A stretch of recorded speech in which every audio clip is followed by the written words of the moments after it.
Hey guys, what's going on? Golmud here, and welcome to episode 2 of my After Action review series. I'm going to do it a little differently, actually. I didn't plan on doing this. I'm going to show you Domination on Golmud Railway again. Now, this is actually only like maybe an hour after the previous episode 1 I showed you. I wanted to show you kind of the maturation, how I've kind of learned the map and adapted to it. A lot of you guys talked about how I didn't use cover very well in the first one and things, and I wanted to show you that, to show you mistakes and talk about them. Well, here you've seen, I probably played this now like 2 or 3 times now, so you see I understand the map a little bit more, starting to learn the power positions right there. I'm actually a little surprised here. I didn't realize you could go out there, so this is all new to me, that whole rock thing. You'll see me trying to check it out later. Just totally missed that guy right there. Walk right by him. Situational, not aware enough. Again, newness of the map. There's so much chaos going on. But yeah, I wasn't planning on doing this. I was going to pick another map. Then I saw this game plan. I was like, you know what? That's kind of cool. Like, you can see now how I've kind of applied some of the stuff I've learned. Now, here's one thing right here. I blow a breach. I'm going to go get B flag. I go too Rambo. I need to chill out there. I worked that breach. I would have had probably 3 kills there if I did that. If I would have just worked the hole, stayed behind cover, picked them off. There was no reason for me to be jumping through the hole. Certainly no reason for me jumping through the hole without my primary weapon ready to go and ready to take on enemies. Here you see me. I'm checking out this rock. This is actually not a bad little spot. You can get pinned down, but the enemy, you know, I call it ringing the dinner bell. Once you shoot a couple things, or even you kill a couple people, it's even better, because you know those people that die to you, they're going to come right back at you in like a straight line. Well, they have to cover quite an open area to get to you, and you do have the advantage. You have cover, they do not. I was expecting someone to rush me here. That's the reason I got him. Only reason, otherwise he would have surprised me taking me down. But like I said, right there, I had a couple engagements, got a kill or 2. I knew they would be coming at me. Here, I'm not sure. I think these guys were surprised too, because that one guy clearly could have had the initiative on me, but I don't think he quite realized that I was out here in the field. Like I said, I didn't realize you could even go out here, so I don't really do this very often. I was just kind of checking it out. I don't know actually that I've done it since, but a pretty cool spot. You might want to check it out yourself, especially if the team is kind of camping those roofs. You can become a nuisance for them. So here you're going to see primarily on this map, especially, I work A and B, and this is the way I do B typically. You saw in episode 1 that I kind of stood out in the open. I was just very vulnerable and I didn't like it. As I learn maps, as I learn the routes I want to take, you know, you start to see, for me, tactics and places, you know, power positions that I like to take on. I kind of work this container. Of course, the idiot that blew up that breach in the wall is now making me nervous. My hole. Otherwise, you don't really have to watch that side so much. You just kind of watch the building there. But yeah, just work the corner. Expect them to come on you. There, I just get hung up on my teammate and shot through the breach. I don't know why he didn't see him. Perhaps he was shooting me. I'm not really sure what went on there. I feel like my teammate should have seen that guy. But you know, hey, those things happen. You know, it's the risk you take. You got to cap the flag. You're gonna expose yourself. So I've noticed I'm getting a lot of revives, which is pretty cool. I don't know if it's that people really want to, you know, get those points and get those, you know, rank ups right now. But I hope that continues into Battlefield 4. There's a lot more revives going on than there was in Battlefield 3, as I remember. You know, when you're just playing with randoms.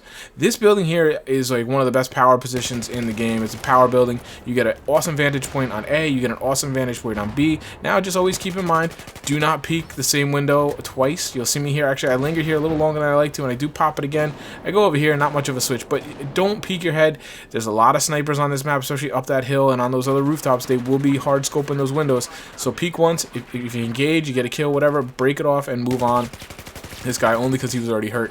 But that building there, that building's great. You get really good vantage points. You can get really quick, easy access to A or B to recap or what have you. Just keep in mind, these buildings will go down, and they, you know, they're easily destroyable. There's no such thing as really, really good cover on this map, and that's one of the things I do really love about this map. I think it's awesome. Here you go. I'm trying to hold down, like I said, the power flags. A and B are the ones I prefer. Like I said, I can work that building, get here really quick. This is my real estate. You're not taking it from me. And if you do, you're not going to do it out of fight. And if by myself I can give you a hard time, just one guy, you got to figure the rest of my team can then do a good job capping C or just reinforcing me, and we can really get a good stranglehold on the map. You can see me struggling here with the aim a little long range, still trying to figure out these weapons and how they fire. I don't know how I don't get a single kill there. That's kind of crazy. Someone just beats me right to a nice little collat.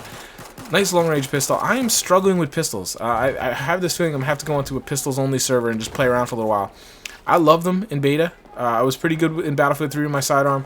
I actually like the pistols a lot in beta. For some reason in release, I can't do it. I feel like I'm shooting, you know, marshmallows at people, and it's really kind of frustrating. So I'm hoping either maybe an attachment, because some of it, I think the muzzle flash on the pistol, I don't know, it just throws me off. I feel like I lose my target. I'm hoping maybe an attachment will help. There I was very confused. I thought that enemy I chased in went upstairs. I thought I was going to get an engagement up there. When I saw my 2 friendlies, I was very confused. I didn't know what was going on. That's kind of, then aim failed on top of that, and that's how I went down there. Not not very good. I'm starting to get a little brazen here. I see this. This is typically me. I know how to recognize this. I see this in all my gameplays that I edit and watch. I just kind of facepalm. I'm like, what are you doing? You're getting a little crazy here. You might be on a good streak. I think I'm like 10-2 or 11-2 here. I don't like this part of the map over here. I don't like to hang out here. I feel like you're not near anything. Now, I like to position myself kind of in between one or two flags. And usually, on this map, the A is kind of the pivot flag for me. And I like to be between A and B or A and C. This way I can quickly, you know, reinforce a flag if needed, or clear it, or defend it, or go take it if I see the opportunity. Out here, sure, I'm right next to B. But I'm pretty far away from C, and I'm very exposed to get to C. And in order to get to A, I have to go through B. I just don't think it's very, you know, not very sound. Not a good spot to be. So, you know, but you got to mix it up. You got to go hunt down that enemy. We're extending the lead here, so we're trying to apply the pressure. You see now we're fighting for the triple cap. Right here, I realize that they're going to get A back, so that's where they're going to probably be spawning out over there. I'm watching my back. It's kind of crazy over here. That's why I kind of avoid it with this hill. There's so many snipers. It can kind of get chaotic. I can't dictate the play as much as I like to. So that's why you'll always see me predominantly stay over by A and B. Here, this is what I'm talking about. I'm getting totally Rambo, totally brazen. Win that gunfight right here. Look, I just saw two enemies run by there. Don't know why I push it here. I probably should have went upstairs. Had a little better advantage with the verticality there. But, you know, I'm feeling pretty good. Things have been going my way. You guys all know this. I'm sure you all suffer from this too. Getting a little cocky, getting a little brazen, and almost borderline on careless. Now, this is a pretty good spot here. If you can, work this position. You see I get one kill here. Should get more, but I believe my teammate's clearing them out before I can. Obviously, I start taking fire from the hill over there. I think that's where that was from. Yeah, you do not go on the roofs. I think they're death traps. But here, working the staircase like this, where you can kind of peek out. And like here, I should have had a lot of kills. Unfortunately, my teammates are beating me to them. They're using a nice hole I made in the wall there, so I should get an assist on that. And we're going to cap B, and that's pretty much going to wrap up the round here, I think, for the most part. Pretty easy match. But I did want to talk to you guys a little bit about, like I said, the evolution of how, you go on a map, you don't know where you're going, you don't know what you're doing, you don't know where the hotspots, the power positions, you don't know where to expect contact like you do when you know the map. And now here I am, just a couple matches again, and again, I should know I'm playing on my buddy's account. That's why the gamer tag doesn't quite add up. But you can see how with that understanding is applied to how I'm playing now. And you see I'm clearly favoring one side of the map. I'm favoring, set flags, a building. It's where I'm getting comfortable, and that's what you need to do. You always need to find those routes that you're comfortable with, because the more you know a certain area, the easier you're going to be able to react to people. Like this total fence fail. Like, did you see that? I mean, usually I would blame my aim there. I mean, that was a pretty bad gunfight for both of us either way, but I was clearly shooting the railing, and some of my bullets were not registering into that guy. I mean, that's the only thing I can think of. And those little frustrations Battlefield 4, they do mount and they do pile up, and they can get to be pretty bad, but you got to shrug it off. Still pretty good round for me.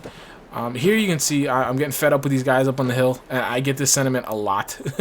And I'm trying to go super flank here, and I'm trying to set up, I know the timer's counting down, I'm trying to set up a nice back rage, and I'm going loop-de-loop. I like doing that. I'm favoring the 320 on maps like this, where I can just eliminate those sniper nests. I think I mentioned that in episode 1. I know the match is won here. I'm just going to go up here and make these guys' day a little less, ruin their KD a little bit, I guess. But here, I have the back rage that I want. I see multiple targets. I'm pursuing, and the match ends. But there you go, guys. There's episode 2. I'm walking you through kind of my evolution on Domination Golmud Railway using the 416, if you hadn't already noticed. Next episode, I'm going to do a different map, maybe even a different game mode. Let me know what you think. Let me know what you'd like to see in the comments, guys. Thanks so much for watching. I appreciate it, all your support, and I will talk to you soon. Take care.